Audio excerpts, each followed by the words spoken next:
Bonjour à tous et à toutes et bienvenue sur ma chaîne. Je suis hyper heureuse de revenir aujourd'hui pour vous faire une nouvelle vidéo. Ça va être la suite en fait de mon histoire parce que comme je vous l'avais expliqué dans la première vidéo, c'était extrêmement difficile pour moi, c'était extrêmement douloureux pour moi de pouvoir venir vous partager mon histoire ici sur YouTube, sachant que l'objectif de cette chaîne n'est pas de créer des polémiques, n'est pas de pointer du doigt des personnes, mais de partager avec vous. Vous savez que j'ai créé cette chaîne en fait pour vous documenter et vous partager mon aventure lorsque j'ai fait ma première reconversion professionnelle pour devenir IAD, infirmière anesthésiste, qui est mon métier de cœur. J'ai fait cette chaîne pour vous partager mon expérience, pour vous aider, pour vous prodiguer des conseils si vous aussi vous aviez envie de faire cette merveilleuse expérience, et aussi pour soutenir, aider, partager mon aide à tous les étudiants infirmiers, à toutes les infirmières qui sont en souffrance et qui peuvent vivre des situations difficiles dans leur vie professionnelle.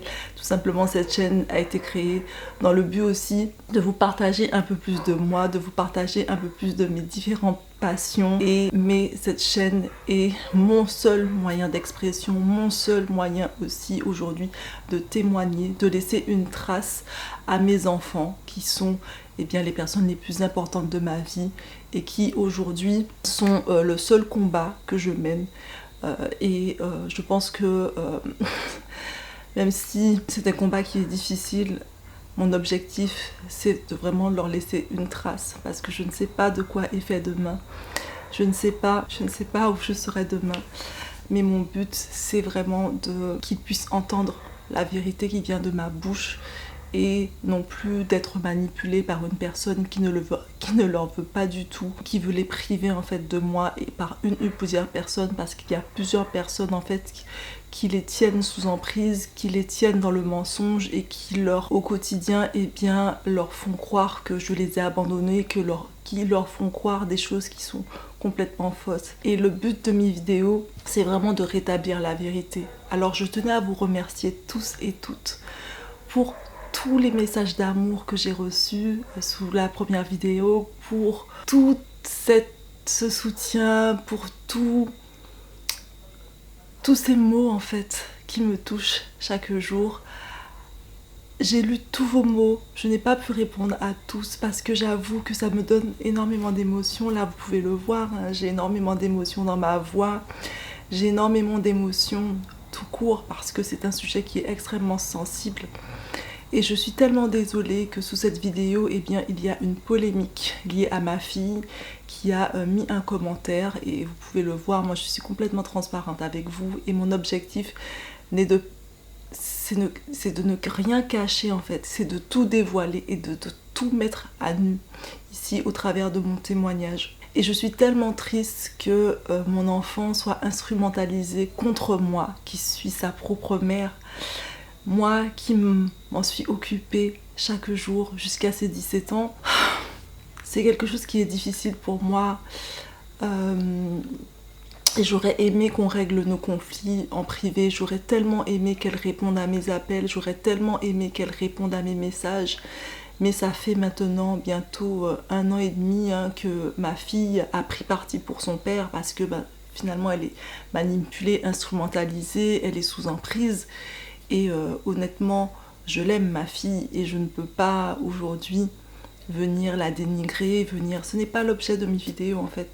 Mes vidéos sont là parce que j'ai tellement d'amour en tant que mère que je veux laisser une trace à mes enfants. Je veux qu'ils sachent un jour, si je ne suis plus là, que je les aime et qu'ils sont toute ma vie, qu'ils sont tout pour moi. Et que chaque jour sans eux est un jour difficile, est un jour horrible. Et pour toutes les mamans qui ont des enfants, vous savez très bien ce que je peux ressentir. Vous savez très bien ce que ça signifie l'arrachement d'un enfant, et vous savez très bien ce que ça signifie la perte d'un enfant. Et aujourd'hui, je suis là pour vous témoigner mon histoire, et je suis là aussi pour vous aider à ne pas faire les mêmes erreurs que moi. Je suis là pour vous aider aussi à vous préparer si vous vivez des situations de couple qui sont toxiques, si vous allez faire une procédure de séparation, de divorce. Je suis là pour servir de témoignage parce que je ne peux pas enlever mon expérience d'experte en design humain, qui suis martyr, moi qui suis investigatrice martyr. Je ne peux pas en fait ne pas témoigner aujourd'hui. Pardon, je suis désolée. C'est tellement difficile pour moi de venir là et de faire cette vidéo. C'est très très dur. Mais aujourd'hui, malgré les menaces de mes enfants, parce que vous avez vu dans la vidéo, mes enfants me menacent, ils disent que je mente, ils disent que je fais de la manipulation. Malgré tout ça, eh bien, je dois parler, je dois témoigner et je dois dire ce que j'ai vécu pour qu'un jour, avec du recul, mes enfants, lorsqu'ils seront peut-être plus grands ou lorsque la situation sera différente, ils puissent avoir aussi ma version, qu'ils puissent avoir aussi mon ressenti, qu'ils puissent comprendre et entendre à quel point je souffre et à quel point c'est difficile en fait pour moi leur absence, tout simplement. Donc encore merci pour tous vos soutiens, pour tous vos encouragements, et j'aimerais aussi encourager toutes les mamans ou tous les papas qui vivent des situations difficiles, qui vivent des situations traumatiques et qui sont dans des schémas de couple qui sont toxiques. Vous n'êtes pas seul. Sachez que vous avez le droit de sortir de ces situations et que vous avez besoin de préparation. Sans plus tarder, je vous invite à rentrer dans mon histoire un peu plus.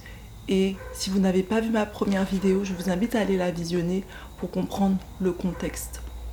Pour comprendre dans quelle situation je me trouvais lorsque j'ai dû divorcer de mon ex-mari. Dans quelle situation nous nous étions mis tous les deux et dans quel contexte difficile j'étais. En 2020, avec mon ex-compagnon, mon ex-mari, nous avons pris la décision d'aller nous installer en Afrique, de démarrer une nouvelle vie, de démarrer la vie entrepreneuriale, de vivre notre expérience africaine. Comme je vous l'ai déjà dit, je suis moitié sénégalaise, moitié française. Donc le Sénégal est mon pays de cœur. C'est un pays que je ne connaissais pas du tout. C'était ma première fois au Sénégal. Et même si mon instinct, comme je l'avais expliqué dans la première vidéo, me disait que ce n'était pas le moment pour moi, que c'était dangereux de faire cette aventure, je n'ai pas écouté. Je suis partie car, comme je vous l'ai expliqué, quand on est sous emprise d'un homme, quand on est sous emprise de son mari, notre intuition, on en a peur. Notre intuition, on en doute et on est tellement prise entre la loyauté envers cette personne et envers nos enfants, parce que tous les choix que j'ai faits aujourd'hui, je les ai toujours faits par rapport à mes enfants. J'ai toujours fait ce qui était le mieux pour mes enfants en oubliant ce qui était le mieux pour moi. Et c'est la pire des erreurs, mesdames, messieurs.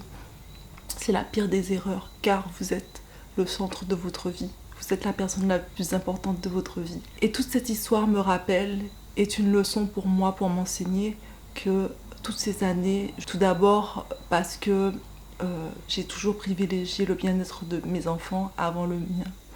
J'ai toujours sacrifié mon bien-être pour celui de mes enfants. Et pourquoi j'ai fait ça?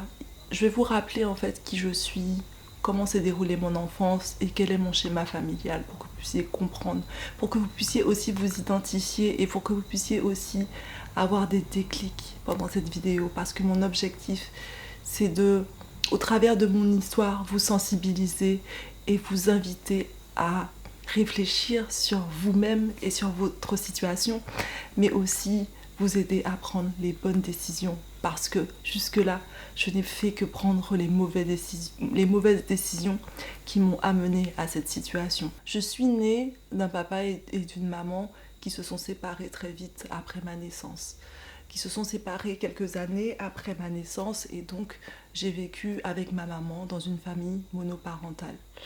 Mon père n'a jamais été très présent pour moi, ça a toujours été un père absent, et effectivement, mon désir profond, c'était de créer ma propre famille. Mon désir profond a toujours été de vivre en paix et en harmonie et de ne pas reproduire mon schéma familial. D'où eh bien, le fait que j'ai continué dans ma relation avec mon ex-conjoint autant d'années, malgré nos échanges, notre relation qui était toxique en fait, malgré nos interactions qui n'étaient pas du tout en paix, enfin malgré l'infidélité, malgré les violences conjugales, malgré les violences psychologiques, j'ai voulu que mes enfants ne vivent jamais ce que moi j'ai vécu en fait entre guillemets quand j'étais petite, sachant que ma mère avait refait sa vie et elle aussi était avec un personnage, avec un homme qui était aussi, j'ai envie de dire, qui était un peu comme la personne avec qui j'ai eu mes enfants. Et donc c'était compliqué pour moi en fait d'envisager, ne serait-ce qu'un instant, une séparation. Lorsque j'étais au Sénégal, il faut savoir que cette expérience pour moi de création d'entreprise et d'entrepreneuriat, c'était quelque chose de nouveau. Comme vous le savez, je suis infirmière anesthésiste et toute ma vie, j'ai été salariée, j'étais même fonctionnaire.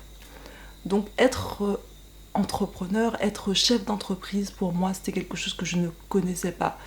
Et c'était quelque chose que je voulais vivre, bien sûr, parce que j'ai appris énormément sur moi, j'ai fait des découvertes sur moi grâce au design humain, et c'est quelque chose que je suis naturellement. C'est des dons et des talents que j'ai naturellement. L'entrepreneuriat, ça fait partie de mes forces. Si vous voulez, lorsque vous êtes avec quelqu'un qui a envie, qui vous connaît, qui vous étudie depuis toutes ces années, qui vous connaît tellement mieux que vous-même, parce qu'il ne faut pas oublier que mon ex-mari c'est un projecteur, le projecteur est un guide. C'est celui qui va repérer chez les uns et les autres les dons et les talents des autres. Donc il est capable de savoir utiliser tous et toutes et de les voir en fait, même tels que vous ne voyez pas. Je suis une personne, je suis une femme et effectivement par rapport à toute mon histoire, par rapport à toute mon enfance, je manque de confiance en moi en fait. J'ai toujours manqué de confiance en moi, j'ai toujours été quelqu'un qui doute beaucoup d'elle-même et qui a toujours travaillé très très dur pour pouvoir atteindre ses objectifs, parce que je me suis toujours dit que même si tu n'as pas confiance en toi, il faut que tu aies confiance en ton cerveau, il faut que tu aies confiance en ta capacité à apprendre, il faut que tu aies confiance en ta capacité à travailler dur, il faut que tu aies confiance en ta capacité à être sérieuse. Et donc, cette personne voyait déjà en moi entrepreneuse inconsciente que j'étais, parce que j'avais toujours j'ai toujours géré mon foyer comme une entreprise. Je suis une maman de famille nombreuse et j'ai toujours été une femme organisée, une femme structurée, une femme, oui, une gestionnaire d'une entreprise qui était ma famille. Lorsque cette personne est partie en Afrique, son projet c'était l'entrepreneuriat, c'était d'investir et d'entreprendre, parce que c'est quelque chose, je pense, qu'il avait déjà envie de faire, et les réseaux sociaux, tout ce qu'on peut nous montrer sur l'investissement, l'entrepreneuriat en Afrique, eh bien je pense que c'est quelque chose qui le faisait rêver, c'était quelque chose auquel il aspirait déjà depuis des années. Et donc je n'étais qu'un instrument en fait de ce plan planifié depuis des années. Et donc il faut vous dire que lorsque nous avons créé notre entreprise, nous avons été confrontés à l'environnement africain, qui est un environnement particulier, qui est un environnement spécial. Et malgré nos efforts, malgré le fait que nous travaillions avec des grandes entreprises, lui n'était pas du tout investi, il était juste là pour récolter le fruit en fait de mes efforts, qui étaient de m'investir à temps plein dans l'entreprise, de façon le jour comme la nuit, parce que l'entreprise qu'on avait, eh bien, il y avait des personnels qui travaillaient la nuit, et donc je devais être là pour comment dire, m'assurer que les clients seraient livrés, ou les clients, la qualité des produits serait optimale en tout temps, que ce soit le jour ou la nuit, parce qu'il ne faut pas oublier que les Africains sont des personnes qui ont besoin d'être accompagnées dans leur travail. Ils manquent de sérieux, ils ont du mal à suivre les règles, Bon, je referai une vidéo sur le comportement des travailleurs africains, peut-être si vous avez envie, dites-moi en commentaire. Mais en tout cas, ça m'a demandé énormément d'efforts, énormément d'investissement, avec un retour sur investissement au début qui était bien, et après, les choses se sont dégradées pour plein de raisons.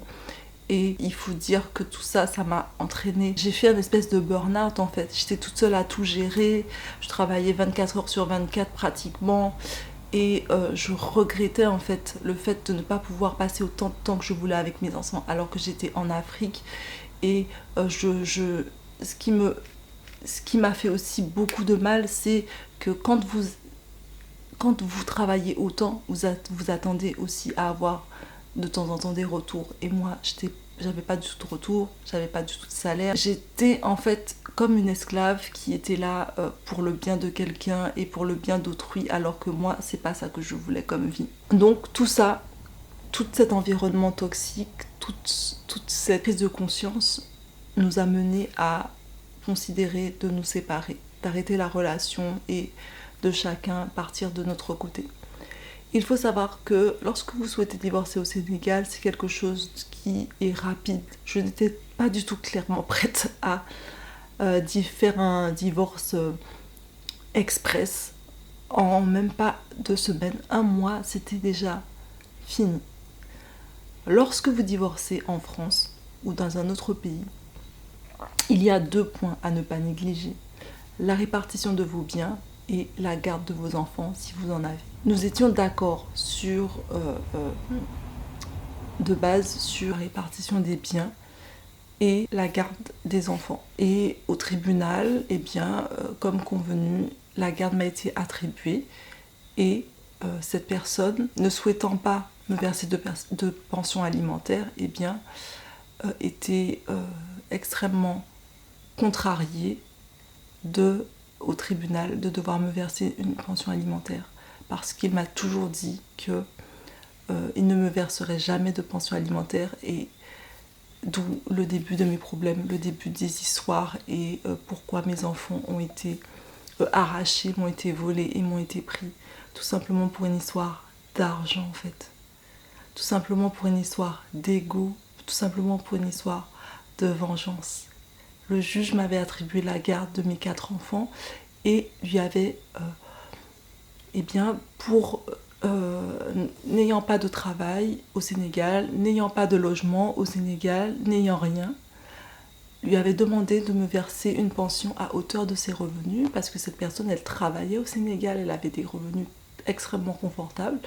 Lui avait demandé de me verser une pension de 700 000 francs pour mes 4 enfants, pour pouvoir subvenir aux besoins de mes enfants. Pas à mes besoins en fait, aux besoins de mes enfants. Parce que moi, j'aurais jamais utilisé cet argent-là pour pouvoir subvenir à mes besoins. Parce que, comme vous le savez, je n'ai jamais eu besoin de l'argent de cette personne, puisque j'ai toujours travaillé, j'ai toujours subvenu aux besoins de mes enfants grâce à mon travail, grâce à la sueur de mon front, comme le disait mon grand-père. Donc par haine, par vengeance, par rage, cette personne, en sortant du tribunal, je pense d'abord en amont, avait déjà tout manigancé. Parce que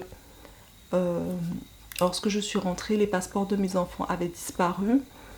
Et parce qu'on habitait toujours ensemble, parce que je n'avais pas d'autre endroit où aller, je n'avais pas les moyens de prendre un autre toit. Et cette personne m'a menacée de me mettre à la porte, m'a mise à la porte, et du coup je suis partie en confisquant le passeport de mes enfants et en m'empêchant du coup de partir avec eux, sous prétexte que eux ne voulaient pas venir avec moi, sous prétexte que eux voulaient rester au Sénégal et sous prétexte que moi je devais partir seule. Donc cette vidéo est là pour vous inciter à ne pas partir à la va-vite, à réfléchir et à vous préparer. Vous devez savoir que forcément la séparation va vous mettre dans une condition de précarité.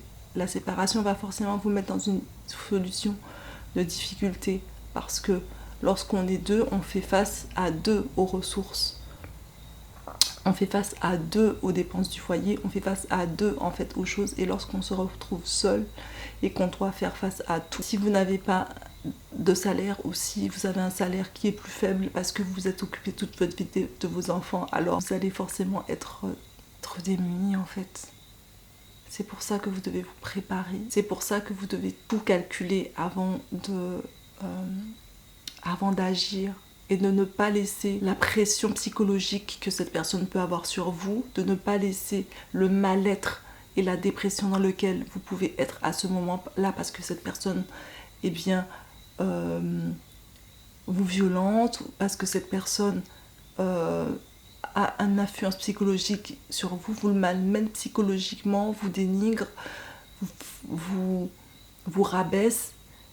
Ne laissez pas tout ça vous empêcher de réfléchir et de vous préparer, parce que ça a été ma pire erreur en fait. C'est parce que je ne me suis pas préparée, c'est parce que j'étais tellement mal, j'étais dans une situation psychologique tellement stable, j'étais tellement démunie, j'étais tellement mal que, eh bien, j'avais juste une envie et puis j'étais tellement en danger en fait. Parce que vous ne pouvez pas imaginer à quel point j'étais en danger avec cette personne, à quel point j'étais en danger pour ma vie, puisque à tout moment je pouvais perdre ma vie avec cette personne suite à la violence. À tout moment je pouvais disparaître, parce que je ne peux pas tout dévoiler dans cette vidéo, mais je pouvais disparaître à tout moment, ma vie était en danger et la sécurité de mes enfants aussi. Tout ça, c'était quelque chose cette personne, elle faisait pression sur moi par rapport à mes enfants, elle me faisait peur par rapport à mes enfants. J'avais peur que mes enfants soient punis en fait pour moi, parce que voilà. Donc vous avez besoin de sang-froid, vous avez besoin d'utiliser les associations qui sont autour de vous pour les violences faites aux femmes ou les assistantes sociales, tout ça pour vous préparer à vous en sortir. Vous avez besoin d'un plan d'action, vous avez besoin de vous faire aider, vous avez besoin de vous faire accompagner pour sortir en fait de tout ça. Et moi, je n'ai pas pu bénéficier de ça parce que je n'étais pas chez moi, j'étais au Sénégal et on sait très bien les conditions sociales du Sénégal, on sait très bien la condition de la femme au Sénégal, on sait très bien les conditions financières qui sont déplorables au Sénégal pour les femmes. Donc je n'ai pu bénéficier de rien en fait et j'ai dû partir en urgence pour sauver ma peau et pour être aujourd'hui devant vous là pour témoigner. Pour cela que je fais cette vidéo, pour vous inciter à ne pas baisser les bras et à tout mettre en place pour assurer votre sécurité. Parce que je sais à quel point vous vous sentez en danger en fait et à quel point ça peut vous pousser à prendre des mauvaises décisions comme moi je l'ai faite. Dans une prochaine vidéo, je vais vous expliquer comment mon ex-mari et sa famille ont mis en place leur plan d'action pour m'enlever mes enfants et comment aujourd'hui, après des mois passés au Sénégal sans les voir, eh bien, ils sont revenus sur le territoire français et comment aujourd'hui ces personnes instrumentalisent mes enfants contre moi afin qu'il y ait un véritable travail de manipulation, de mensonge pour qu'ils puissent me détester, pour qu'ils puissent me haïr et pour qu'ils puissent oublier en fait tout ce qui s'est passé, comment j'ai pu prendre soin d'eux toutes ces années et comment aujourd'hui mon ex-mari utilise les lois sénégalaises alors que nous sommes en France pour pouvoir empêcher la justice française, en tout cas manipuler le système français qui est l'éducation nationale ou l'environnement en fait, les assistantes sociales contre moi pour me priver de mes enfants. Merci d'avoir écouté cette vidéo. Je ne sais pas si j'ai été très linéaire, très concise, parce que je suis encore sous le coup de mes émotions et c'est difficile pour moi d'organiser mes idées, d'être fluide et de vous dire les choses sans émotion parce que c'est une situation encore qui est tellement fraîche, qui est tellement d'actualité dans ma vie, qui n'est pas encore réglée, qui me touche tellement en tant que maman